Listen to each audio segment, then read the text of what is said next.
হে তরুণ যুবকেরা, হে আমার বন্ধুরা, শুনে রেখে দিন বাবা, জেনে রেখে যান হে মুসলমান, হযরতে আদম আলাইহিস সালাম 350 বছর ধরে কান্নাকাটি করার পরে জাবালে রাহমাত নামক পাহাড়ে যখন আল্লাহর দরবারে সিজদায় পড়ে কান্নাকাটি করতে করতে বলেন, মাবুদ, ও মাবুদ, আমার মনে পড়ে গেছে 350 বছর ধরে তোমার দরবারে কাঁদলাম, এখনো পর্যন্ত তুমি আমার দোয়া কবুল করলে না। আহা, আমার মনে পড়ে গেছে জান্নাতে আমি একটা নাম দেখেছিলাম, আমার বংশধরদের মধ্যে থেকে, আমার সন্তান মধ্যে থেকে একটা সন্তান আসবেন, তিনি হবেন আখিরি জামানার পয়গম্বর, তিনি হবেন শেষ নবী। তাকে তুমি এত ভালোবাসো, মহাব্বত করো যে তার নামটা তোমার নামের সঙ্গে জুড়ে দিয়েছ। জান্নাতের দরজায় দরজায় যার নামটা আরশে আজিমের নিচে যার নাম, যার নামটা কালেমাতে যার নাম, তার নামটা আমি জান্নাতে দেখেছি। সেখানে আমি দেখতে পেয়েছি লা ইলাহা ইল্লাল্লাহু মুহাম্মাদুর রাসূলুল্লাহ। আয় আমার মাবুদ, 350 বছর কেঁদেছি, তুমি আমার দোয়া কবুল করনি, তবে আমার বিশ্বাস সেই নামের বদৌলতে তুমি নিশ্চয় আমার দোয়া কবুল করবে।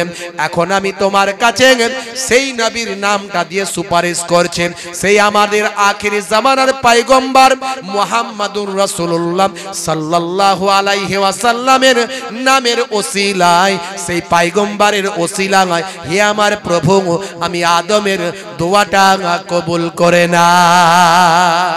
জোরে হবে না, জোরে হবে না।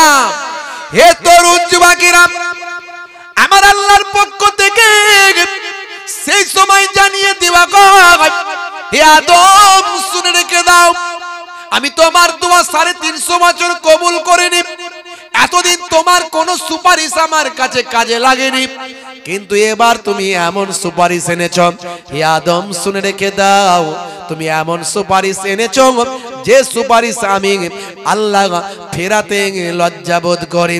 হে আদম শুনে রেখে দাও, তুমি যে নামটা নিয়ে এসেছ, যে নামের সুপারিশ চেয়েছ, তিনি হলেন নবিউল আম্বিয়া, তিনি হবেন আখিরি জামানার পয়গম্বর, আর তাকে আমি আল্লাহ বানিয়েছি ইমামুল আম্বিয়া, সমস্ত নবীদের ইমাম, সমস্ত নবীদের নেতা বানিয়েছি। এতদিন পর্যন্ত তোমার দোয়া ফিরিয়ে দিয়েছি, কিন্তু এবার আমি আর ফেরাতে পারলাম না। যাও যাও আদম, আমার সেই নবীর ওসিলায় আমি আল্লাহ তোমার দোয়াকে কবুল করে নিলাম। জোরে হবে না, আরে জোরে হবে না। মাথা তুললেন, খুশি হয়ে গেলেন। হযরতে আদম নবী খুশি হয়ে আল্লাহ দোয়া কবুল করেছে, মাথা তুললেন, চোখের পানি মুছে নিলেন, তাকিয়ে দেখলেন জেদ্দার দিক থেকে 350 বছর কান্নাকাটির পরেও যাকে আমি পাই নাই, জেদ্দার দিক থেকে দেখতে পান মা হাওয়া আলাইহিস সালাম ওই জাবালে রাহমাতের দিকে এগিয়ে আসছেন। 350 বছর পর আরাফাতের ময়দানে হযরতে বাবা আদম, মা হাওয়া একত্রিত তারা হয়েছিলেন। এই জন্য আরাফা আররাফা ইউআররিফু তারিফান, আররাফা ইউআররিফু তারিফান। বাবজি আমার, এই আরাফা আররাফা ইউআররিফু, এই আরাফাত বলা হয় অর্থাৎ পেহচাননা, চিননা, জাননা, পেহচাননা, এই চেনা জানা পরিচয়, এই পরিচয় ঘটেছিল 350 বছর পর। এই জন্য এটাকে বলা হয় আরাফাতের ময়দান। জোরে বলুন সুবহানাল্লাহ। বাপজি আমার, তরুণ যুবকেরা আমার, মুরব্বিয়ানেরা আমার, ভাইরা আমার, তাহলে আদম নবীকে আল্লাহ সৃষ্টি করে মা হাওয়া আলাইহিস সালাতু ওয়াস সালামকে আল্লাহ সৃষ্টি করেছিলেন। শয়তান ওয়াসওয়াসা দেওয়া শুরু করেছিল উম্মতে আদমকে, সমস্ত নবীদের উম্মতকে, আখিরি জামানার পয়গম্বরের উম্মতকেও শয়তান ওয়াসওয়াসা দেবে। মিনাল জিন্নাতে ওয়ান নাস, মানুষের মধ্যে থেকে, জিনেদের মধ্যে থেকে। ভাইরা আমার, শয়তান, মেন শয়তানকে এখন আর ওয়াসওয়াসা দিতে হয় না। শয়তানের চালাচাম্পট আছে, আলাওলাদ আছে। শয়তানের আল আওলাদ আছে, তারাই কাজ করে, তারাই ওয়াসওয়াসা দেয়। কেউ জেনা ব্যভিচার করানোর কাজে লিপ্ত আছে, শয়তানের আওলাদদের মধ্যে কেউ জেনা ব্যভিচার করানোর কাজে লিপ্ত আছে, কেউ খুন খারাপি মারপিট করানোর কাজে একটা ছেলে লিপ্ত আছে, আর একজন ভাই আমার মানুষের মনে অহংকার তাকাব্বরি ঢুকিয়ে দেওয়ার কাজে লিপ্ত আছে। তারা এইভাবে তার আওলাদেরা কাজ করে। মেন শয়তানকে কিছু করতে হয় না, সে সিংহাসনে বসে বসে বাদশাহী করে, বুঝতে পারছেন বাপজি আমার, তরুণ যুবকেরা আমার। কিন্তু আমার নবী আমার আল্লাহ জানিয়ে দিয়েছেন কোরআন মাজিদে, ইয়া আইয়ুহাল্লাযীনা আমানু তুবু ইলাল্লাহি তাওবাতান নাসুহা, তোমরা হে ঈমানদারেরা, হে বিশ্বাসী বান্দারা, তোমরা অন্তর থেকে তওবা করো। আর যদি কোনো বান্দা তওবা করে অন্তর থেকে, আমার আল্লাহ বলছেন তার জীবনের গুনাহ আমি আল্লাহ মাফ করে দিই। জোরে হবে না? বন্ধুরা আমার, তরুণ যুবকেরা আমার, আপনাকে আমাকে 5 ওয়াক্ত নামাজ ফরজ করা হয়েছে। অনেকে আমরা 5 ওয়াক্ত নামাজ পড়ি না। হে তরুণ যুবকেরা, নামাজ ছেড়ে দেবেন না বাবা, নামাজ ছেড়ে দেবেন না। আফজালুল ইবাদাতে ইবাদাতুস সালাত, সমস্ত বড় ইবাদত হলো, সবচেয়ে আফজাল ইবাদত হলো সালাত, নামাজ। সেই নামাজ ছেড়ে দিয়ে কখনো জান্নাত পাওয়া যাবে না। সেই নামাজ ছেড়ে দিয়ে কখনো আল্লাহর ওলির ভক্ত হলেও জান্নাতে যেতে পারবেন না। কারণ যত বড় বড় আল্লাহর ওলি এসেছেন, তারা ইবাদত করে আল্লাহর ওলি বান্দা হয়েছে। কোন ওলি বান্দা গাছ থেকে পড়ে গিয়ে ওলি হয়ে যায়নি, আকাশ থেকে পড়ে গিয়ে ওলি হয়ে যায়নি। বড় পীর সাহেব মাটি থেকে বেরিয়ে ওলি হয়ে যাননি। বড় পীর সাহেবও ইবাদত করে আল্লাহর ওলি হয়েছেন। ইরাকের জঙ্গলে দীর্ঘদিন ধরে আল্লাহর ইবাদত করে ভাই আমার তিনি এমন এক পর্যায়ে পৌঁছেছিলেন যে আমার আল্লাহ তাকে কুদরতি খাবার দান করতেন। জোরে বলুন সুবহানাল্লাহ। বন্ধুরা আমার, খাজা গরিব নওয়াজ এমন ইবাদত করেছিলেন, আমার আল্লাহ এমন তাকে মকবুল বান্দা করেছিলেন। পৃথ্বীরাজ চৌহান যখন ভাই আমার আনা সাগরের পানি তুলতে নিষেধ করেছিলেন, যে পানিতে হাত ডোবাতে পারবে না, শরীর লাগাতে পারবে না, ধৌত করতে পারবে না, কারণ এই আনা সাগরটা আমাদের জন্য পবিত্র। এই সাগর আমাদের জন্য পবিত্র। এখানে যারা যারা দর্শনার্থী দর্শন করতে আসে এই টেম্পলে, তখন এই আজমির শরীফের জমিনে একটা টেম্পল ছিল, একটা উপাসনা গৃহ ছিল। এই রাজা রানীর নামে গৃহ। গৃহটা কি? রাজা রানীর নামে গৃহ। এই গৃহে যারা আরাধনা করতে আসতো, তারা ওই বাবা আনা সাগরে এসে ডুবুক মারতো, গোসল করত। আর করলে তাদের ধারণা ছিল যে সমস্ত তাদের পাপ ধুয়ে সাফ হয়ে যায়। আমার আল্লাহ এই রকম দুর্দিনে দুঃসময়ে যখন মানুষ ভাই আমার আল্লাহকে চেনে না, নবীকে চেনে না, এই রকম সময় আমার আল্লাহ আজমিরের জমিনে পাঠালেন কাকে? হিন্দুস্তানের শাহিনশাহ বাদশাহ সুলতানুল হিন্দ খাজা গরিব নওয়াজ মাইনুদ্দিন চিশতি আজমিরি সঞ্জারি রহমাতুল্লাহ আলাইহি কে। জোরে হবে না? আর জোরে হবে না? হে তরুণ যুবকেরা, তিনি নামাজ পড়েছিলেন। বন্ধুরা আমার, তার কয়েকজন মুরিদিন মুহিব্বিনকে নিয়ে আনা সাগরের পারে এসে, হে তরুণ যুবকেরা, তিনি সেখানে ভাই আমার এসে যখন পৌঁছালেন, তখন আসরের টাইম হয়ে গেছে, আসরের সময় হয়ে গিয়েছে। হে জওয়ান যুবকেরা, তিনি তার মুরিদিন মুহিব্বিনদের বললেন, হে বাবারা শুনে রেখে দাও, আসরের সময় হয়ে গিয়েছে, আমরা কয়েকজন আছি, এখন নামাজটা আদা করব, আজানটা দিয়ে দাও বাবা। হুজুরের একজন মহাব্বতের মুরিদ ছিলেন, নাম তার কি জানেন? হযরতে হুজুর নাম তার হলো কুতুবউদ্দিন বখতিয়ার কাকি। নাম শুনেছেন বাবা? খাজা গরিব নওয়াজের একজন মুরিদ। পরবর্তীকালে তিনি জামানার মস্ত বড় ওলি হয়েছিলেন। নাম হলো হযরতে কুতুবউদ্দিন বখতিয়ার কাকি রাহমাতুল্লাহ আলাইহি। আমার আল্লাহ তার উপর রহমত নাজিল করুন। হে তরুণ যুবকেরা, হে আমার মুরব্বিয়ানেরা শুনে রেখে দিন বাবা, জেনে রেখে দেন। সেই সময় দেখতে বাবা যায় আজমির শরীফের জমিনে যখন এসে উপস্থিত হলেন খাজা গরিব নওয়াজ বাবা হযরতে হুজুর মাইনুদ্দিন চিশতি হুজুর। সেই সময় আনা সাগরের পাড়ি তিনি বললেন, বাবা তাঁবুটা খাটাও, এখানেই খিমা গাড়বো, এখানেই তাঁবুটা খাটাও বাবা, এখানে কিছুদিন অবস্থান করে আল্লাহর নির্দেশ যেদিকে আল্লাহ বলবেন সেই দিকেই আমরা চলে যাব। নবীদের কাছে নবুয়াত আছে, ভালো করে বুঝবেন, নবীদের কাছে নবুয়াত আছে আর ওলি আউলিয়াদের কাছে আমার আল্লাহ ইলহাম দেয়। ইলহামটা নবুয়াতের ভাই আমার ভাগগুলোর মধ্যে একটা ছোট্ট নিদর্শন, বুঝতে পারছেন?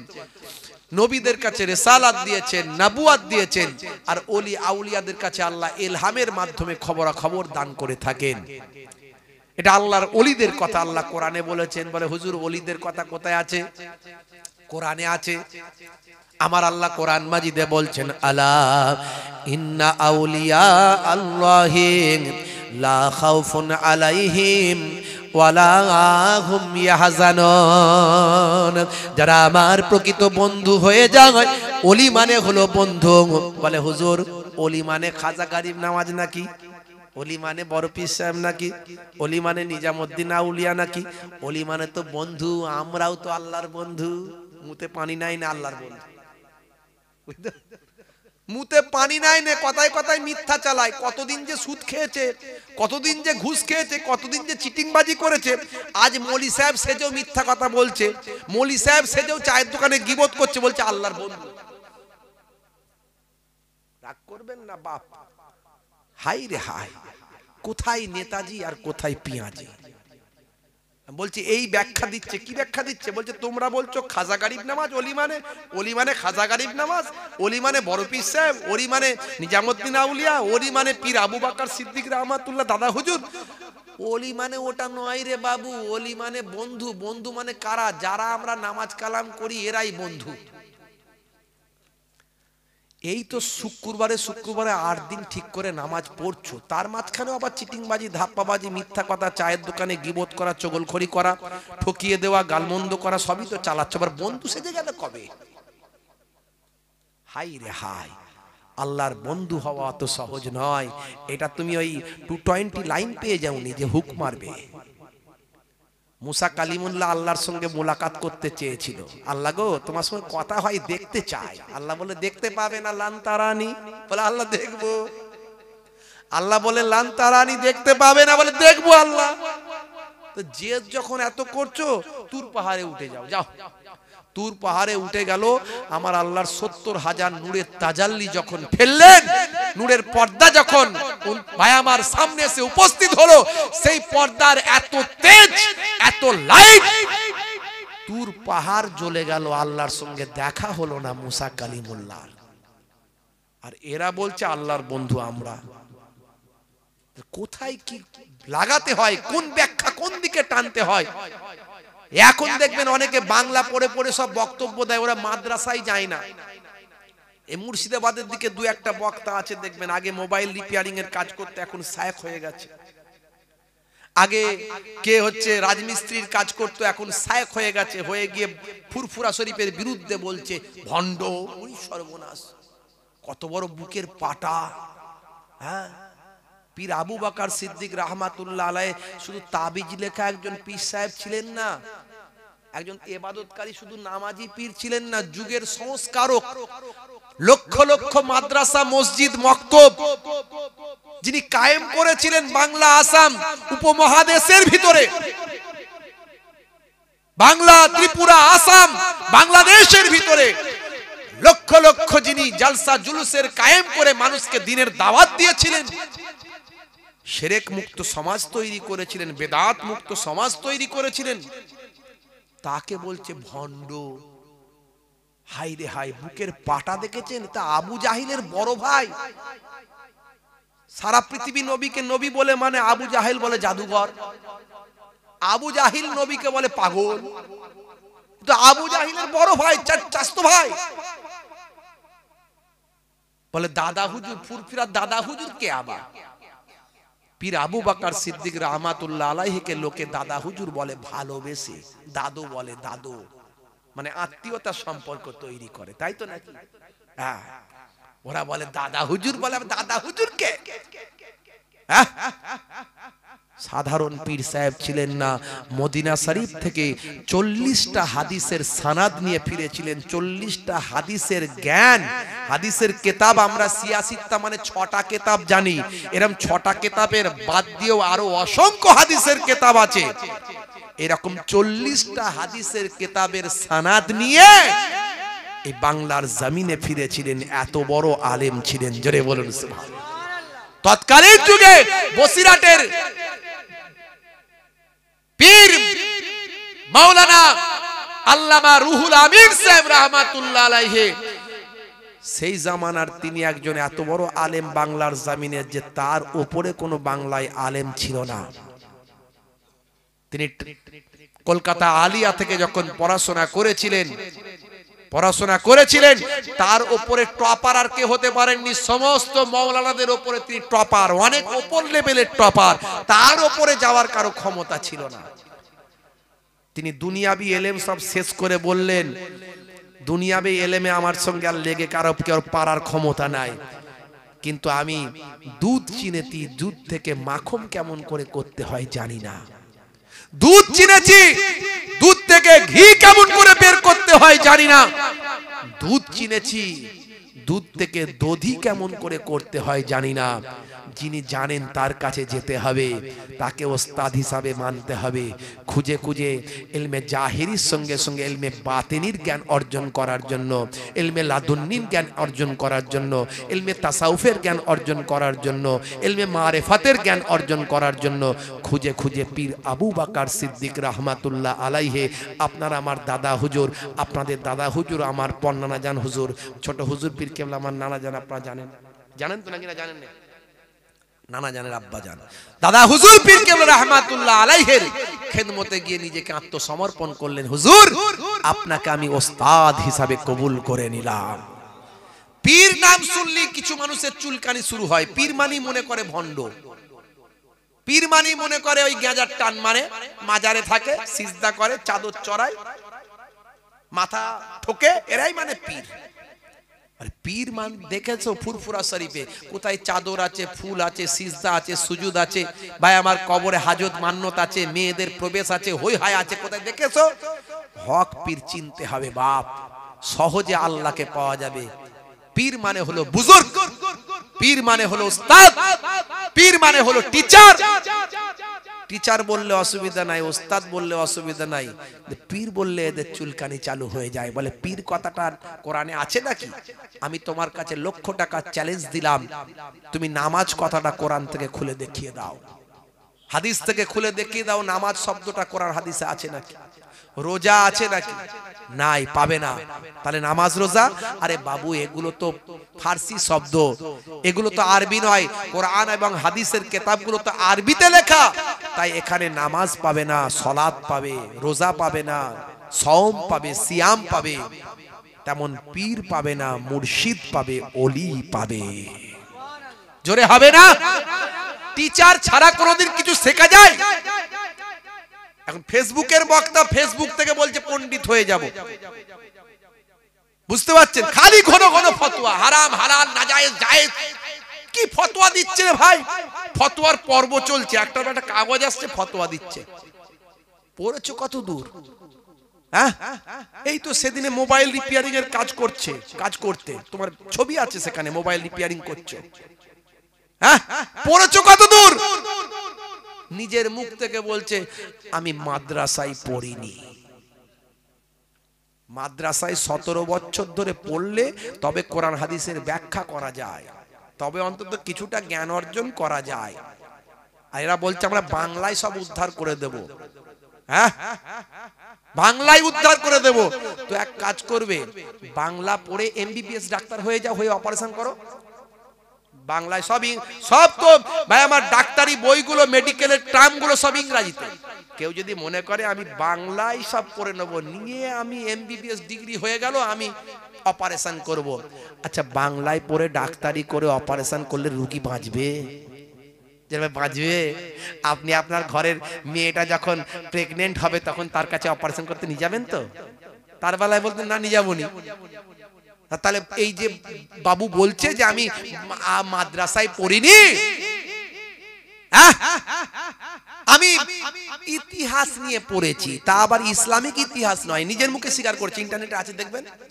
তো তাহলে তার কাছে ফতোয়াটা কেমন করে নাও? বাংলা পড়া একটা ডাক্তার যে এমবিবিএস করেনি বা যে হয়েছে কোন রকমের হয়েছে ডাক্তার, সে অপারেশন করতে পারে না, তার কাছে তুমি যখন অপারেশন করতে নিয়ে যাবে না, বাংলা পড়া ডাক্তারের কাছে অপারেশন করতে যাবে না, তাহলে তুমি বাংলা পড়া একজন সাধারণ ইতিহাসের লোকের কাছে ফতোয়াটা কেমন করে নিচ্ছ? ফতোয়া কি অত সহজ নাকি? 16-17 বছর ধরে মাদ্রাসায় পড়ার পরেও আবার 2 বছরে স্পেশাল মুফতি পড়তে হয়, ইফতা পড়তে হয়, ফতোয়ার কিতাব পড়তে হয়, ফিকহ পড়তে হয়, কুদুরি পড়তে হয়, হেদায়া পড়তে হয়, আরো বড় বড় কিতাব পড়তে হয়, তবে ফতোয়াতে নলেজ আসে। তারপরে ফতোয়া দিতে গেলে বুক কাঁপে মুফতিদের। অনেক সময় বোর্ড তৈরি করে 10টা মুফতি মিলে ফতোয়া দেয়, কারণ আল্লাহর দরবার তাদের গ্রেফতার হতে হবে। দুনিয়ায় লোক বুঝতে পারবে না, কিন্তু আল্লাহ ছাড়বে না। কি করে তুই ফতোয়া দাও? এদের আবার কিছু ভক্ত হয়েছে, বুঝতে পারছেন? আখেরি জামানা, এরা আবার ওলিয়া আউলিয়া বাইজিদ বোস্তামি রাহমাতুল্লাহ আলাইহিকে বলছে বেদাতি। বাইজিদ বোস্তামি রাহমাতুল্লাহ আলাইহি এত বড় ওলি, তাকে বলছে বেদাতি। খাজা গরিব নওয়াজের বিরুদ্ধে এরা কটূক্তি করে।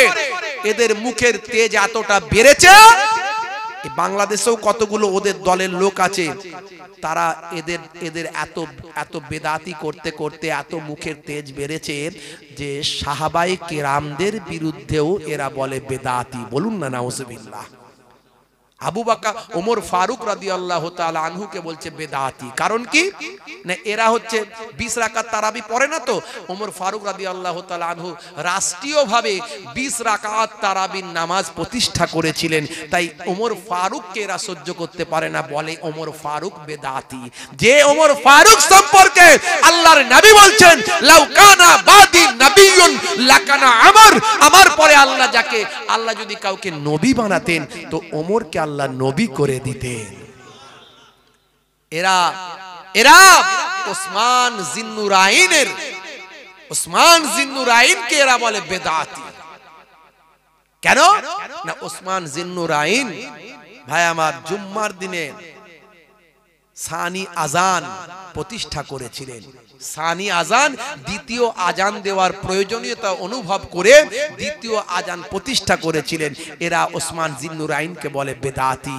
যে সাহাবায়ে কেরামদের আমার নবী দুনিয়াতে জান্নাতের সার্টিফিকেট দিয়েছেন 10 জনকে, তার মধ্যে 4 খলিফা, আল্লাহর নবী যাদের জান্নাতের সার্টিফিকেট দিয়েছে, এদের মুখের এত তেজ সেই সাহাবাদের পর্যন্ত বলে বেদাতি। ঈমান থাকবে? নবী বলছেন আসহাবিকান নাজুম, আমার সাহাবারা হলো আকাশের নক্ষত্রের ন্যায়। বেআইহিম ইক্তাদাইতুম ইহতাদাইতুম, যদি তোমাদের মধ্যে কেউ তাদের ইক্তেদা করে মানে অনুসরণ করে, আমি রাসূল বলছি ইহতাদাইতুম, তোমরা হেদায়েত প্রাপ্ত হয়ে যাবে। এদের এত ফতোয়ার তেজ, এদের কয়েকটা ফতোয়া আমরা মাঝে মাঝে জন্য নিয়ে ঘুরি, কারণ আমাদের ছেলেগুলোকে তো আমরা সেইভাবে তৈরি করতে পারিনি। তো এদের ফতোয়া শুনে ওদের ভাই আমার এদের কিছু কথাবার্তা শুনে পরে দেখছিস কেমন দিচ্ছে, তাই এদের ফতোয়া দু একটা নিয়ে ঘুরি। বাবা, এই রং তামাশাই মেতে উঠুনি, বিপদে পড়ে যাবে। ভাইরা আমার, তরুণ যুবকেরা আমার, আমি কয়েকটা নিয়ে ঘুরি, তাই এখন যদি চলে আপনাদেরকে শুনিয়ে দিচ্ছি। বন্ধুরা আমার, তরুণ যুবকেরা আমার, কথায় কথা বেড়ে যায়, চলে এলো। আমি খাজা গরিব নওয়াজের কথা একটুখানি বলছিলাম, ওইটুকু বলেই শেষ করব। বন্ধুরা আমার, তরুণ যুবকেরা আমার, মুরব্বিয়ানেরা আমার, দরুদ শরীফ আল্লাহুম্মা সাল্লি আলা মাওলানা মুহাম্মাদ ওয়া আলা আলিহি সাইয়্যিদিনা মাওলানা মুহাম্মাদ। ভাইরা আমার, এদের একটা বক্তা বলছে, আমি নাম বলছি না, আপনারা শুনলে শুনতে পাবেন। নাম রেখেছেন আব্দুর রশিদ আছে না? নাম আছে না আব্দুর রশিদ, এ নাম রাখা হারাম, চলবে না, একদম নয়। গোলাম মাবুদ নাম আছে না? আছে, নাম রাখা হারাম, চলবে না। জাহাঙ্গীর নাম আছে, চলবে না। শাহজাহান নাম আছে, চলবে না। ইয়াসিন চলবে না, এসব নাম রাখা চলবে না। যে নামের অর্থ হয় না সে নাম রাখা ইসলামে নাজায়েজ, চলবে না। আল্লাহর নামের আগে আব্দু শব্দ লাগানো যাবে। আল্লাহর নাম রশিদ, আল্লাহর নাম আছে নাকি? নাই, রশিদ নাম নাই। এই নামগুলো খুব সাবধান। এরকম অনেকগুলো বক্তব্য দিয়েছে, বুঝতে পারছেন? বলছে রশিদ নাম আল্লাহর নাই। আজই গিয়ে কোরআন শরীফটা চেক করবেন, 99টা আল্লাহর সিফাতি নাম আছে, শেষের দিকে দেখবেন আর রশিদ আল্লাহর নাম আছে। জোরে বলুন সুবহানাল্লাহ। এ বেটা জানি না যে রশিদ নাম আল্লাহর আছে, অথচ ফতোয়া দেয়। মানে যা মুখে আসে শুধু হারাম, নাজায়েজ। হারাম বলতে গেলে কোরআন এবং হাদিসের, সহি হাদিসের এবং কোরআনের আয়াত দ্বারা হারাম প্রমাণিত করতে হবে। যেমন আল্লাহ কোরআনে বলেছেন, ইন্নামা হাররামা আলাইকুমুল মাইতাতা ওয়াদ দামা ওয়া লাহামাল খিনজির। এখানে তিনটে জিনিসকে আল্লাহ হারাম করেছেন। মৃত চতুষ্পদ জন্তু খাওয়া আল্লাহ হারাম করেছেন, প্রবাহিত রক্ত খাওয়া আল্লাহ হারাম করেছেন, শুকরের গোশত খাওয়া আল্লাহ হারাম করেছেন। তো আল্লাহ যে কোরআনের আয়াত দ্বারা নির্দেশ করেছেন তবে তাকে হারাম বলা যায়। বলছে আব্দুর রশিদ নাম রাখা হারাম, মানে লক্ষ লক্ষ লোকের আব্দুর রশিদ নাম আছে, সব হারাম হয়ে গেছে। কথা ঠিক না বল? বলছে ইয়াসিন নাম রাখা হারাম। তো এদেরই তো চাস্তো ভাই একটা বক্তা আছে আবার, হ্যাঁ, কিছুদিন আগে পুরপুরার বিরুদ্ধে খুব বলছিল, ডাব ডাব পেরে নাকি খেতে বলছে, আবার নাকি লুকিয়ে লুকিয়ে বলছে নাকি, কিরম আমি দেখতে পাচ্ছি তাই বলছি আর কি। তো তাকে গিয়ে বলো তাহলে তোমার নাম রাখা হারাম। অন্য জায়গায় আবার বলেছে যে যাদের এই নামগুলো আছে তাদেরকে আবার আকিকা দিয়ে নাম পাল্টাতে হবে। সামলাও এবারে, আপনাদের এখানে এরকম নাম নাই তো? আছে নাকি জাহাঙ্গীর, শাহজাহান আছে? এই সর্বনাশ করেছে রে, কি বিপদ বলো দেখিনি। না কথাই কথা বেড়ে যাচ্ছে। তো একটা উদাহরণ দিয়ে, হুজুর কি বলে যাচ্ছে রে বাবু, কোনো প্রমাণ আছে নাকি? এই দেখুন প্রমাণ। কেমন এরা ফতোয়া দেয়, বুঝতে পারছেন তো? এখন আমি এই কথার উপরে আলোচনা করলে 1 ঘন্টা লেগে যাবে। আল্লাহর নবী, আমার আল্লাহর নাম সিফাতি নাম আর রশিদ আছে, কোরআন খুলুন। তাহলে আর রশিদ আল্লাহর সিফাতি নামগুলোর আগে আব্দ শব্দটা ব্যবহার করতে হয়, আব্দুন কথাটা ব্যবহার করতে হয়। তাহলে এই জন্যই লক্ষ লক্ষ মানুষের নাম আছে আব্দুর রশিদ, মানে রশিদের বান্দা। জোরে বলুন সুবহানাল্লাহ। এদের মতিগতিটা আমি বুঝতে পেরেছি। শাহজাহান নাম রাখা কেন হারাম বলছে? শাহজাহান নাম মানে কি, এদের ভাবনাটা কিরাম দেখুন। শাহজাহান মানে কি? জাহানের বাদশাহ। আলমগীর মানে কি? আলামের গীর মানে বাদশাহ। তা আলামের বাদশাহ, শাহজাহান মানে জাহানের বাদশাহ। এই কথাগুলোর অর্থ নেওয়া হয়েছে যে দুনিয়াবি জীবনে এই জগতের সাধারণ মানুষের বাদশাহ, তাকে শাহজাহান বলা হয়। যদি বলেন হুজুর কুল কায়নাতের ব্যাখ্যায় যদি যাওয়া যায়, ওটা নয়, ব্যাখ্যা ভুল করলে হবে না। এই আপনার ঘরে কিতাব আছে না নাই? যেরকম আছে, পড়াশোনা করেছেন তো, কিতাব আছে না নাই? ডাক্তারি কিতাব, মাস্টারি কিতাব, গ্রাজুয়েশন, এইচএস। আরে বাবা, আমিও তো একজন টিচার, মাস্টার, একটা উচ্চ মাধ্যমিক হাই সেকেন্ডারি স্কুলের শিক্ষকতা করছি, আজ প্রায় 16 বছর হয়ে গেল। 3 বার টিআইসির দায়িত্ব সামলেছি, এখন আবার অ্যাসিস্ট্যান্ট টিচারের দায়িত্ব সামলাচ্ছি। জি হ্যাঁ, ছেড়ে দিয়েছি, পরে অনেক চাপ নিতে পারবো না। তো বাবা, পড়াশোনা আপনাদের ঘরেও করেছেন, বই আছে, আমার ঘরেও টুকটাক আছে বইপত্র। পড়াশোনা একটু আল্লাহ করিয়েছেন, title, MA, master degree, BEd, এই টুকটাক যেটুকু আল্লাহ, এই ছোটখাটো ডিগ্রি মিগ্রি যেটুকু আল্লাহ করিয়েছেন বাপজি আমার। তো এই যে বইগুলোকে আরবিতে বইকে কি বলে? কেতাব। কি বলে? কেতাব। কেতাবুন মানে বই। আচ্ছা বলুন, আপনার ঘরে যে মাস্টার ডিগ্রির বই আছে ওটাও কেতাব, আর কোরআন মাজিদটাকেও আরবিতে কি বলবে? বইটাকে কি বলবে? কেতাব। দুটো কেতাব এক হলো? কথা বলে না। দুটো কেতাব এক হলো? আচ্ছা বলুন তো, বাইতুন মানে ঘর, আরবিতে বাইতুন মানে কি? ঘর। তাই তো। আর কাবা ঘরটাও ঘর, ওটাকে কি বলবেন? বাইতুন বলবেন, ঘর, তাই তো। তাহলে এই ঘর আর ওই ঘর এক। আর জোরে বলেন। আচ্ছা বলুন, মাউন মানে পানি, পানি, পানি আমরা বাংলায় বলি পানি, এটা পানিটা যদিও বাংলা ভাষা নয়, তো যাই হোক আমরা পানি শব্দটা ইসলামিক ভাষায় ব্যবহার করি, পানি। আচ্ছা বলুন তো, পুকুরের পানি, নদীর পানি, কলের পানি, সমুদ্রের পানি আর জমজমের পানি দুটো কি এক হলো? এক হলো? জমজমের পানি, তারপরে আপনার কি বলে, আপনার ওই হাউজে কাউসারের পানি এক হলো? জান্নাতের হাউজে কাউসার, জান্নাতে জান্নাতীরা পান করবে হাউজে কাউসার, এই কাউসারের পানি এক হলো? হ্যাঁ, আমার আল্লাহ কোরআন মাজিদে বলেছেন, ইন্না আতাইনাকাল কাউসার, আমি আল্লাহ নিশ্চয় তোমাকে কাউসার দান করেছি। আগে বলছেন আমার নবীকে। তো সেই হাউজে কাউসারের পানি এক নয়, তাহলে এই পানি আর সেই পানি এক নয়, এই ঘর আর ওই ঘর এক নয়, এই কিতাব আর ওই কিতাব এক নয়, এই শাহজাহান জাহানের বাদশা আর আমার আল্লাহ কুল কায়নাতের বাদশা, দুই বাদশা এক নয়। জোরে হবে না? যা বলে এরা বসে না, এরা বসলে এমন যোগ্য যোগ্য আলেমরা রেডি হয়ে আছে, বুঝতে পারছেন? কিন্তু কি হবে, ভাইয়ে ভাইয়ে অশান্তি, চি চি চি।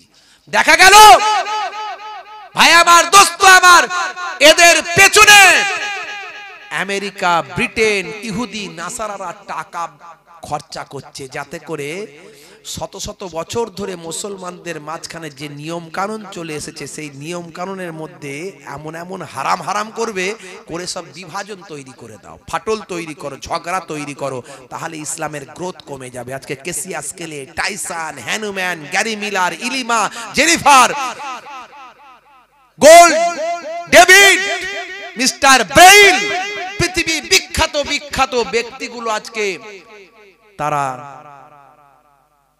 ইসলামের সুশীতল ছায়ায় আসছে, কোরআন পড়ে তারা অবাক হচ্ছে, নবীর আদর্শ পড়ে তারা অবাক হচ্ছে।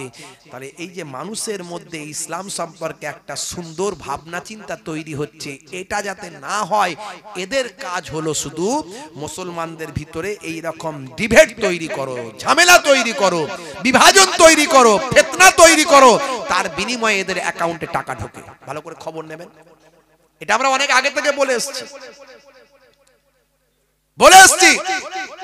আর প্রমাণটা হয়ে গেছে কদিন আগে।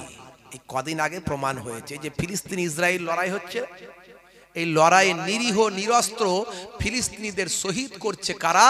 বোমা ফেলে ফেলে নিরীহ মানুষদের শহীদ করছে ইহুদিরা, ইসরায়েলিরা, নেতাইয়াহুর দলেরা, বুঝতে পারছেন? 21,000-এরও বেশি নিরীহ নিরস্ত্র ফিলিস্তিনিরা শহীদ হয়েছে।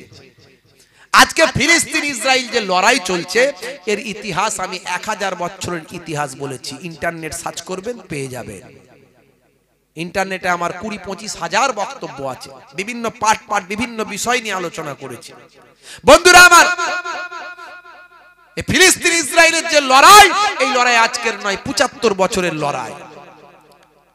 ইসরায়েল নামক কোন দেশ ইতিহাসের পাতায় নাই, ইন্টারন্যাশনাল মানচিত্রে নাই। 1948 সালের আগে পৃথিবীর মানচিত্রে ইসরায়েল নামে কোন দেশ দেখতে পাবেন না।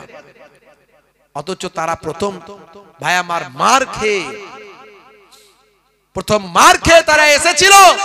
প্রথম কিছু মানুষ এসেছিল পোল্যান্ড থেকে 1919 খ্রিস্টাব্দে।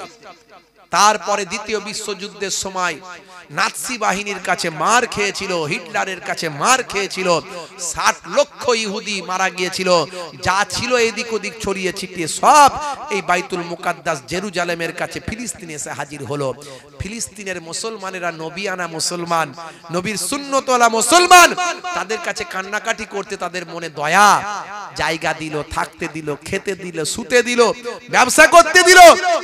আজকে সেই ফিলিস্তিনটাকে এরা বলছে আমাদের দেশ, আমরা নিয়ে নেব। মুসলমানদের এরা মারছে, আর সাহায্য করলো কে? এদের ফুফুতো ভাই, চাচতো ভাই, একদিকে ব্রিটেন, একদিকে আমেরিকা। আর মুসলমানরা আমরা সারা জীবন ওই শুধু বেদাত, হারাম, একে অপরের পাশে কেউ দাঁড়ায় না। এক ভাই খেতে পায় না, দুঃখে কাঁদছে, আমার পয়সা আছে, গাড়ি চালিয়ে চলে গেলাম, তার দিকে তাকালাম না। এই তো আমরা সারা জীবন করেছি। এই আরব বিশ্বের দেশগুলো ফিলিস্তিনের পাশে দাঁড়ায়নি। পাশে মিশর সারা জীবন ফিলিস্তিনের বিরোধিতা করেছে। বড় লোকদের দালালি করেছে, আমেরিকা ব্রিটেনের দালালি করেছে, তাদের কাছ থেকে কিছু ভাই আমার ওই জুতোর তলার ধুলো পাবে, কিছু তোলা পাবে, এই জন্য তার নিজের ভাইকে ভুলে গেছে। আজকে দেখেন না আমার ভাই ভাই ঘরে ভাই ভাই যুদ্ধ আছে না নাই? ছি ছি ছি, ইসলাম যা শিখিয়েছে তার বিরুদ্ধে। আর এটাই তারা চায় যে ইসলাম সম্পর্কে খারাপ মেসেজ মানুষের কাছে যাক। বন্ধুরা আমার, আজকে ফিলিস্তিনের ডেভেলপমেন্টের পাশে কেউ দাঁড়ায়নি, অথচ ইসরায়েলের ডেভেলপমেন্টের পাশে দাঁড়িয়ে তাকে এস্টাবলিশ করে আজকে পৃথিবীর একটা শক্তিশালী পাওয়ারফুল দেশে পরিণত করেছে। এতদিন ধরে তারা মার খেয়েছে ফিলিস্তিনিরা, আজকে তারা মার খেতে খেতে দেওয়ালে যখন পিঠ থেকে গেছে, তারা বলছে ডু অ্যান্ড ডাই, হয় মরবো না হলে মারবো। হামাসের জন্ম হয়েছে, এরা ভিতরে ঘরে ঢুকে মেরে এসেছে, যেটা ওরা কল্পনাও করতে পারেনি। এই মারার পরে কিছু মৌলবী সাহেব যারা ওদের তোলা চাটছো এতদিন ধরে তোলা খেত, তাদের আবার গায়ে লেগে গেল এই বাংলা, পশ্চিমবঙ্গ, ত্রিপুরা, আসাম, বাংলাদেশ, এদের কিছু ওই তোলাওয়ালা মৌলবীদের গায়ে লাগলো, বলছে এটা ঠিক করলো নেই, কেন হামাস গিয়ে ভিতরে মেরে আসবে, এটা তো ঠিক করেনি, এই ফিলিস্তিনিরা খারাপ, ফিলিস্তিনিরা ভালো নয়, হামাস ভালো নয়, এই ইসরায়েল ভালো, ওদের ঈমান এক, ওরা শিরক করে না, ওদের ঈমান ঠিক আছে। এই সব কথাবার্তা বলে মানুষের মাঝখানে ঝামেলা পাকানো শুরু করলো। তারপরে বাংলাদেশের একজন স্কলার, নাম হলো আবু তোহা আদনান ভাই আমার, তিনি একটা অন্য আকীদার মানুষ, আমরা অন্য আকীদার মানুষ, কিন্তু মৌলিক বিষয়ে সারা পৃথিবীর যত আহলে সুন্নাহ ওয়াল জামাতের মানুষ আছে সবার কিন্তু মৌলিক বিষয় এক। মৌলিক বিষয়গুলো কোনগুলো? ইসলামের মৌলিক বিষয় হলো 5টা, কালেমা, নামাজ, রোজা, হজ, যাকাত, এখানে সবাই এক। কিন্তু সামান্য কিছু কিছু আমলগত সমস্যা আমাদের মাঝখানে আছে, আমলের দিক থেকে পার্থক্য আছে। তো ওনার সঙ্গে আমাদের কিছু আমলের পার্থক্য থাকতে পারে, কিন্তু মৌলিক বিষয় এক। সেই আবু তোহা আদনান বলল, শুনে রেখে দাও হে মৌলবী সাহেবেরা, যারা তোমরা কথা বলছো, শোনো, আজকে তোমরা ফিলিস্তিনের বিরুদ্ধে গিয়ে ইসরায়েলের পক্ষে কথা বলছো, যাদের মানহাজ, যাদের আকীদা ফিলিস্তিনের পাশে দাঁড়ায় না, ইসরায়েলের পক্ষে যায়, ওই রকম মানহাজ আকীদার উপর আমি থুতু নিক্ষেপ করি। এই কথাটা বলার পরে উনি কারো নাম ধরে বলেননি যে অমুক সিলসিলা, অমুক দল, অমুক মাযহাব, ওই যারা তোলা এতদিন খাচ্ছিল তাদের গায়ে লেগে গেছে, তারাই চিৎকার করতে শুরু করে দিয়েছে। তার মানে কি হলো? ঠাকুর ঘরে কে, আমি তো কলা খাইনি, চোরের মন পুলিশ পুলিশ, তাহলে বোঝা গেল, ধরা পড়ে গেল বিশ্বের মুসলমানের কাছে যে এরাই এতদিন ধরে তোলা খাচ্ছিল, এটা আজকে প্রমাণিত হয়ে গেল আল্লাহর পক্ষ থেকে। বন্ধুরা আমার, এরা সব ওই দলের লোক, ভালো করে বুঝতে হয় বাপজি আমার, আখেরি জামানা ঈমান বাঁচানো বড্ড দায়। এই জন্য বলি, আল্লাহ এবং রাসূলকে পেতে গেলে, নবী আনা তারিকা চলতে গেলে ওলি আউলিয়াদের দেখানো পথে চলতে হবে। খাজা গরিব নওয়াজ, হিন্দুস্তানের বাদশা মাইনুদ্দিন চিশতি আজমিরি রহমাতুল্লাহ আলাইহি ভাই আমার, এসে সেই সময় বললেন, কই গো কুতুবউদ্দিন, জোহরে আসরের সময় হয়ে গেছে, আজানটা দাও। তো এমন সময় কুতুবউদ্দিন বখতিয়ার কাকি, যিনি পরবর্তীকালে মস্ত বড় আল্লাহর ওলি হয়েছিলেন, তিনি আজানটা দিলেন। তিনি আজান দিলেন, কি বললেন? আল্লাহু আকবার, আল্লাহু আকবার, আল্লাহু আকবার, আল্লাহু আকবার, আশহাদু আন্না ইলাহা ইল্লাল্লাহ,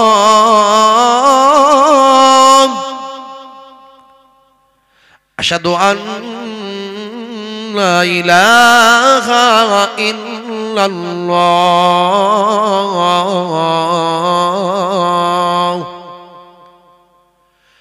আশহাদু আন্না মুহাম্মাদার রাসূলুল্লাহ,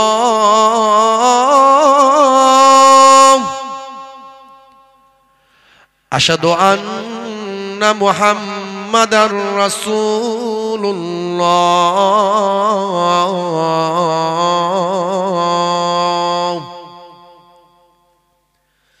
হাইয়া আলাস সালাহ,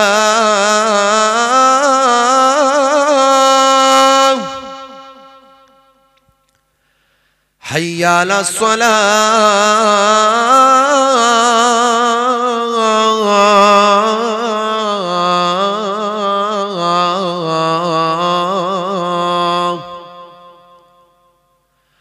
হাইয়া আলাল ফালাহ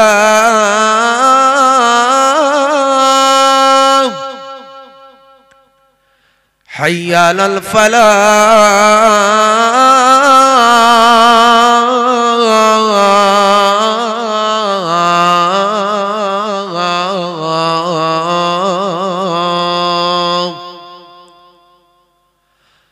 আল্লাহু আকবার আল্লাহু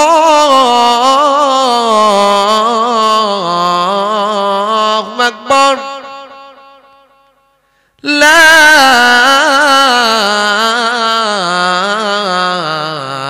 ইলাহা ইল্লাল্লাহ।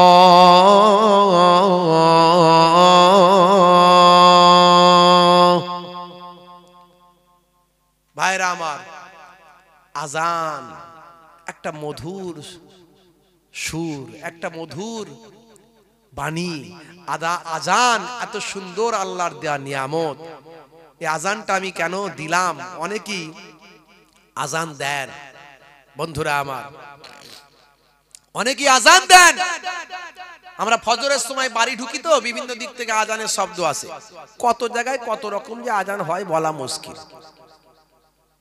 হাইয়া আলা সালেম, কি রে ভাই, হাইয়া আলা সালেম কি আওয়াজ আসছে? আল্লাহু আকবার আল্লাহু আকবার। কি রে ভাই, কি টান আসছে, আওয়াজ আসছে, কি বলছে? বলে হুজুর আসলে বয়স্ক মানুষ তো, বয়স্ক মানুষ তো আমরাও বলি বয়স্ক মানুষ দিচ্ছেন এটাই আলহামদুলিল্লাহ, কিন্তু দেওয়া উচিত ছিল ইয়ং জেনারেশন। তাই নামাজটা যুবকদের পড়া উচিত, মসজিদে গিয়ে আজানটা যুবকদের দেওয়া উচিত, সুন্দর কণ্ঠে সহি উচ্চারণ করে আজানটা দেওয়া উচিত, যাতে করে হিন্দু মুসলিম খ্রিস্টান জৈন সকলে আজান শুনবে, মুগ্ধ হবে। জোরে বলুন সুবহানাল্লাহ। আজানের শব্দ শুনে জেনিফার অবাক হয়েছিলেন। ব্রিটেনের বিখ্যাত লেডি সিঙ্গার মরক্কোর জমিনে যখন গিয়েছিলেন ম্যাডাম জেনিফার, তিনি আজান শুনে মুগ্ধ হয়েছিলেন। এটা কেমন গান, এটা কেমন গান? মানুষ বলল ম্যাডাম এটা গান নয়, এটা হলো আজান। আজানে কি বলা হয়েছে শুনে, কোরআন পড়ে, নবীর জীবনী জেনে ম্যাডাম জেনিফার ঈমান কবুল করলো। সারা জীবন সিঙ্গিং মানে গান গাওয়া বন্ধ করে দিল, দিয়ে আল্লাহর কোরআন তেলাওয়াত করা শুরু করলো। বন্ধুরা আমার, তাহলে সে আজানটা সুন্দর করে দিতে হবে এবং যুবকদের দিতে হবে, যুবকদের এগিয়ে আসতে হবে। তো কুতুবউদ্দিন বখতিয়ার কাকি যখন বলছেন হাইয়া আলাস সালাম, মানে কি এসো নামাজের দিকে এসো। হাইয়া আলাল ফালাম, কারণ আমরা লাভ ছাড়া কিছু বুঝি না, আল্লাহ সেটা জানেন। বান্দা যদি নামাজে আসো, আমি আল্লাহ তোমাকে কামিয়াবি দান করে দেব। আমার নানা জান ছোট হুজুর কেবলা দীর্ঘদিন ধরে ওয়াজ করতেন আর বলতেন, বাবা কি দিয়ে তোমাদের বোঝাবো, ঝোড়া আর কোদাল দিয়ে বোঝাবো, ঝোড়া আর কোদাল দিয়ে বোঝাবো। আমার নানা জান ছোট হুজুর কেবলা বলতেন মাঝে মাঝে। আমার দাদা জান পীরনগর মায়াপুর পীরনগর হুজুর পীর কেবলা রহমাতুল্লাহ বলতেন, বাবা দিন রাতে 24 ঘন্টায় 23 ঘন্টা বিভিন্ন কাজ করো, 1 ঘন্টা নামাজে দাও। 5 12 60 12 মিনিট করে সময় দিলে 1 ঘন্টা, 1 ঘন্টা নামাজে দাও। এই 1 ঘন্টার বাদাউলাতে আমার আল্লাহ তোমার 23 ঘন্টা কামিয়াবি দান করে দেবেন। তাই আজানে বলছেন, আল্লাহ বলছেন মুয়াজ্জিন বলে দাও হাইয়া আলাল ফালাহ, হাইয়া আলাল ফালাহ, এসো নামাজের দিকে, এসো কল্যাণের দিকে এসো। নামাজের দিকে তুমি এলে আমি আল্লাহ কল্যাণ তোমাকে দেব, কামিয়াবি দান করে দেব। হে তরুণ যুবকেরা, আজান দান কুতুবউদ্দিন বখতিয়ার কাকি খাজা গরিব নামাজটা পড়িয়ে দেন। হে তরুণ যুবকেরা, হে আমার মুরব্বিয়ানেরা, শুনে রেখে দিন বাবা, জেনে রেখে দিন বাবা। হে মুসলমান একটুখানি খেয়াল করুন, হে মুসলমান একটুখানি লক্ষ্য করুন। সেই সময় দেখতে পাওয়া যায় মানুষগুলো চিন্তা করলো, ভাই আমার এই আজমির শরীফের টেম্পলের সামনে, উপাসনা গৃহের সামনে অনেকগুলো তারা খোদা বানিয়ে রেখেছিল, যেমন কাবা ঘরের সামনে খোদা অনেক বানানো ছিল। হে তরুণ যুবকেরা, হে আমার মুরব্বিয়ানেরা, তারা চিন্তা করলো সাধারণ মানুষ, হাই রে হাই, এটা আবার কিসের আওয়াজ আসছে? আবার কি কোনো খোদা বানানো হচ্ছে বাবা? বন্ধুরা আমার, তরুণ যুবকেরা আমার, সেই সময় দেখতে পাওয়া যায় মানুষগুলো ছুটে ছুটে এসে দেখে আনা সাগরের পারে কিছু ফকি মানুষ, কিছু বাবা ভায়া মাঙা দাড়িওয়ালা, টুপিওয়ালা, পাগড়িওয়ালা, জুব্বাওয়ালা মানুষ আজান দিচ্ছে, তারা নামাজ পড়ছে, তারা নামাজ পড়ছে। সংক্ষেপে বলি, রাত অনেক হয়ে যাচ্ছে, এখনই শেষ করব, আপনাদের কষ্ট হচ্ছে। কি কথা ঠিক না ভুল? না বলছে, তারপর বলবে হুজুর তাড়াতাড়ি বাড়ি যায়, বিরিয়ানি ঠান্ডা হচ্ছে তাই। বুঝতে পারছি বাপজি আমার। হে তরুণ যুবকেরা, হে আমার বন্ধুরা, শুনে রেখে দিন বাবা, জেনে রেখে দেন হে মুসলমান। এমন সময় দেখতে পাওয়া যায় আল্লাহর মাহবুব বান্দা আসরের আজান দিলেন, নামাজ পড়লেন। মাগরিবের সময় যখন হয়ে গেল, মাগরিবের আজানটা আবার কুতুবউদ্দিন বখতিয়ার কাকিবুকে বললেন আজানটা দাও। হুজুর আজান দিয়ে দিলেন, আবার জামাতে নামাজ পড়লেন। নামাজ পড়ে হুজুরের পেছনে বললেন, বাবা ও আমার মুরিদানেরা, পেছনে বসে যাও, আল্লাহ আর জিকিরে থাকবো। এ তরুণ যুবকের একটু রাত হলো, সন্ধ্যা হয়ে গেল, কিছু রাখাল এলো উটের পাল নিয়ে। তারা এসে বলল, বাবা তোমরা কারা? বলে আমরা হলাম মুসাফির, আমি মঈনুদ্দিন, এগুলো আমার শিষ্য ভক্ত, আমরা দূর থেকে এসেছি, কয়েকদিন এখানে থাকবো। বলে এখান থেকে তোমাদের উঠতে হবে। তার কারণ হলো এই যে উটগুলো দেখছো, এগুলো হলো বাদশা রাজার উট। রাজার উট এখানে বাঁধার জায়গা, রাখার জায়গা। উট বাঁধার এটা আস্তাবল, এখানে উট বাঁধা হয়। এখান থেকে ফাঁকা জায়গা, এই ফাঁকা জায়গা সুন্দর পরিষ্কার পরিচ্ছন্ন জায়গা থেকে উঠে অন্যদিকে চলে যাও।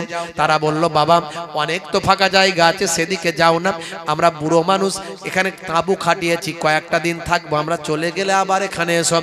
বলে না না, হবে না, এসব কথা বলবে না, এটা রাজার উট, যদি এখানে অসুবিধা কিছু করো, যদি তোমরা উটের বিরুদ্ধে কথা বলো, বেয়াদবি করো, রাজামশাই তোমাদের শাস্তি দেবেন। তোমরা কি শাস্তি পেতে চাও নাকি উঠে যাবে বলে দাও। হে তরুণ যুবকেরা, হে আমার বন্ধুরা, আল্লাহর মাহবুব বান্দা হযরতে খাজা মুঈনুদ্দিন চিশতি আজমিরি সঞ্জারি রাহমাতুল্লাহ আলাইহি কুতুবউদ্দিনকে বললেন, বাবা কুতুবউদ্দিন, সকলকে নিয়ে উঠে পড়ো বাবা। দেখছো না তারা বলছে যদি এখান থেকে না উঠি তাহলে রাজা মশাই শাস্তি দেবেন। ও বাবা শুনে রেখে দাও কুতুবউদ্দিন, চলো চলো তাঁবু খোলো, খিমা খুলে অন্য জায়গায় খিমা গাড়ো। তবে মনে রাখবে বাবা কুতুবউদ্দিন, উট এখানে বসবে, উট আর উঠবে না। উট বসবে বটে, উঠবে না। বন্ধুরা আমার, তরুণ যুবকেরা আমার, মুরব্বিয়ানেরা আমার, সংক্ষেপে বলি, অনেক বড় ঘটনা তো অনেক সময় লেগে যাবে, এমনি রাত হয়ে গেছে, ছোট করে বলে দিই, শুধু একদম সাবস্ট্যান্ড, সার সংক্ষেপটা ছোট্ট করে বলে দিই। বন্ধুরা আমার, এমন সময় দেখতে পাওয়া যায় তারা উঠে চলে গেলেন, হুজুর উঠে চলে গেলেন, সঙ্গীরা উঠে চলে গেলেন, উটকে বেঁধে টেঁধে দিয়ে রাখালের পাল চলে গেল। সকালবেলা আবার এসে রাখালেরা উটকে তুলে নিয়ে রাজার উটগুলোকে চড়াতে যাবে, সত্যি দেখছে উট আর উঠছে না। তাদের মধ্যে থেকে একজন বললে, শুনেছিলাম রে ফকির সাহেব বলেছিল যে উট বসবে আর উঠবে না, তাই তো হচ্ছে। আরে ও তো তাহলে সাধারণ ফকির নয়, বিরাট বড় জাদুকর রে। কেউ বলে বাবা, কেউ বলে জাদুকর, কেউ বলে অমুক, কেউ বলে তমুক। ওই জাদুকর যদি ঠিক না করে তাহলে উঠবে না। চলো চলো রাজার কাছে খবরটা দিয়ে দিন। রাজা মশাইয়ের কাছে খবর দেয়া হলো। রাজা পৃথ্বীরাজ চৌহান খাজা গরিব নওয়াজকে ডাক দিলেন, যাও যাও ফকির সাহেবকে আমার কাছে ডেকে দাও। হে তরুণ যুবকেরা, হে আমার বন্ধুরা, শুনে রেখে দিন বাবা, জেনে রেখে দেন, হে মুসলমান, এমন সময় খাজা গরিব নওয়াজ কয়েকদিন মুরিদিন মুহিব্বিনদের নিয়ে রাজ দরবারে গেলেন। যাওয়ার পর রাজা মশাই বললেন, ও বাবা ফাকি সাহেব, কোথা থেকে এসেছেন বাবা? কতদিন থাকবেন বাবা? কতদিন এখানে থাকবেন? কি কাজ করেন? এই সব কিছু তথ্য নেওয়ার পরে, সব কিছু জানার পরে রাজা মশাইকে হুজুর বললেন, রাজা মশাই, আমরা হলাম আল্লাহর দাস, আমরা হলাম আল্লাহর গোলাম, আল্লাহর ইবাদত করি। আপনারা যে সমস্ত এই সমস্ত নিজেরা তৈরি করে তার ইবাদত করেন, আমরা পৃথিবীর সব কিছুর স্রষ্টা, সব কিছুর খালেক যিনি, সে আল্লাহর ইবাদত করি। রাজা মশাই বললেন, বাবা যা করেন করেন, আপনারা হলেন বিধর্মী মানুষ, আমি আপনাদের সঙ্গে কোনো অশান্তিতে যেতে চাই না। আপনারা আমার উটগুলোকে বসিয়ে দিয়েছেন। আপনি একজন বড় মাপের একজন সাধক হতে পারেন, বা একজন জাদুকর হতে পারেন, কিছু একটা হতে পারেন। এখন আমাদের উটগুলোকে তুলে দেন, এটা হলো এক নাম্বার। আর যে কদিন থাকবেন শান্তির সঙ্গে থাকুন, কোন রকম অন্য কিছু করতে যাবেন না। মনে রাখবেন, এখানে আমার রাজত্ব চলে, আমার কথায় এখানে সমস্ত মানুষ উঠে বসে। এমন কিছু করবেন না যার কারণে আপনার সঙ্গে আমার যুদ্ধ হয়, আপনাকে আমি শাস্তি দিতে বাধ্য হই, এমন কিছু কাজ করবেন না। আর 3 নাম্বার হলো, আপনারা যে আনা সাগর থেকে পানি নিচ্ছেন, ওখানে আপনারা বিধর্মী মানুষ, আপনারা ওই পানিতে লাওয়া খাওয়া স্নান গোসল করবেন না। মনে রাখবেন, ওই পানিটা হলো আমাদের অপবিত্র। ওখানে আমাদের সম্প্রদায়ের মানুষেরা গোসল করলে তাদের পাপ টাঙা ধুয়ে চলে যায়। যদি একান্ত আপনাদের পানি নিতে হয়, আপনারা হাত না ডুবিয়ে পালতি করে আমার পাত্র করে পাত্র ডুবিয়ে আপনারা পানিটা তুলে নেবেন। এতে সারাদিন কাজকর্ম করবেন, কিন্তু মনে রাখবেন শরীর আপনারা ডুবাবেন না। আনা সাগর মানে কোনো সাগর নয়, নদী নয়। আনা সাগর মানে কোনো সমুদ্র নয়, এটা একটা দিঘির মতো, এটা একটা বড় পুকুরের মতো।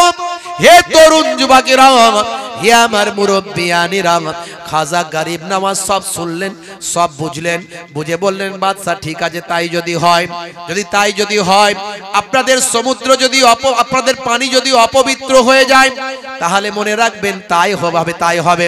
শুনে রেখে দেন, জেনে রেখে দেন। এমন সময় হযরতে কুতুবউদ্দিন বখতিয়ার কাকীকে খাজা গরিব নওয়াজ বললেন, বাবা কুতুবউদ্দিন যাও। বাদশা কিকে বললে, শুনেছো তো বাবা, যাও যাও, উটগুলোকে তুলে দাও, গিয়ে বলবে এই উট উঠে পড়ো, এ কথা তুমি বলে দাও। এটা হলো 1 নাম্বার। আর 2 নাম্বার হলো, দেখেছো তো বাদশা বলেছে পানি যেন অপবিত্র না হয়। আমরা নাকি পানিতে নামলে পানি অপবিত্র হবে, আমরা নাকি ওযু করলে ওযু পানিটাও অপবিত্র হয়ে যাবে। যাও যাও, তাহলে পানি তো আমাদের প্রয়োজন, যে কদিন থাকবো পানি লাগবে। তাহলে মনে রাখবে, আমাদের বড় পাত্রটা যেটা আছে সেটা ডুবিয়ে তুমি পানিটা তুলে নাও। যাও যাও, গিয়ে বলবে মঈনুদ্দিন পানি তোলার জন্য পাঠিয়েছেন, হে পানি পাত্রের মধ্যে চলে আসো।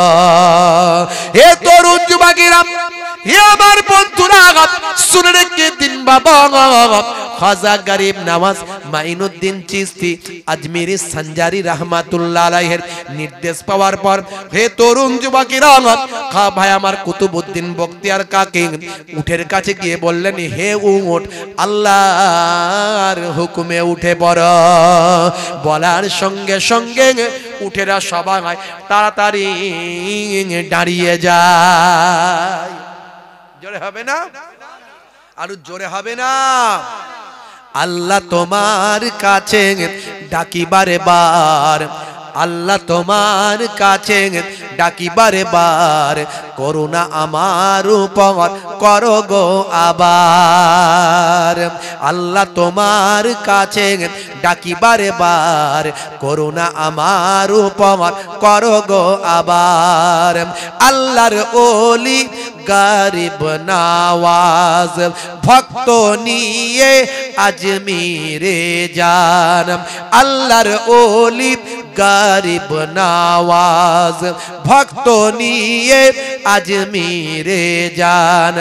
আনা সাগরের পারে গিয়ে হুজুর সেখানে তাবু খাটান, জনতা বলে কি তোমার নাম, জনতা বলে কি তোমার নাম, রাসূলের উম্মত খোদার গোলাম। জোরে হবে না, জোরে হবে না। হে তরুণ যুবকেরা আমার, হে আমার বন্ধুরা, হে আমার মুরব্বিয়ানেরা, শুনে রেখে দিন বাবা, এমন সময় দেখতে পাওয়া যায় কুতুবউদ্দিন বখতিয়ার কাকি একটা পাত্র নিয়ে গিয়ে যখন আনাস সাগরের সামনে গিয়ে যখন পানিটা যখন তুলছেন, হে খাজা গরিব নামাজ পাঠিয়েছেন, হে পানি আমার পাত্রে উঠে আসো। পানিটা যখন ডুবিয়েছেন, ডুবিয়ে তোলার সঙ্গে সঙ্গে একটা ঘূর্ণিঝড়ের মতো পানির উপর হলো, সমস্ত টোটাল পানিটা ওই পাত্রের মধ্যে এলো। ভায়ামার ওই পুকুরটা, হ্রদটা, দিঘিটা সে সময় শুকিয়ে যায়। জোরে হবে না, জোরে হবে না। এই ঘটনা দেখার সঙ্গে সঙ্গে 32,000 মানুষ ঈমান কবুল করেছিল, 32,000 মানুষ ঈমান কবুল করেছিল। হে তরুণ যুবকেরা, হে আমার বন্ধুরা, ওই টেম্পলের ওই বাবা উপাসনা গৃহের যারা পণ্ডিত ছিল, যারা খাদেম ছিল, তারা রাজা মশাইয়ের কাছে গিয়ে বলল, রাজা মশাই এ তো সর্বনাশ হয়ে যাচ্ছে, ওই যে ফাকির সাহেব এসেছে, পীর সাহেব, ওই যে বাবা এসেছে, জানি না কি জাদুঘর নাকি, যা করছে তাতে মানুষ পাগল হয়ে যাচ্ছে। হাজার হাজার মানুষ তার কাছে গিয়ে তার শিষ্য ভক্ত হয়ে যাচ্ছে। তাড়াতাড়ি ব্যবস্থা করুন, না হলে আপনাকে মানার মতো এই আজমিরের জমিনে আর কোনো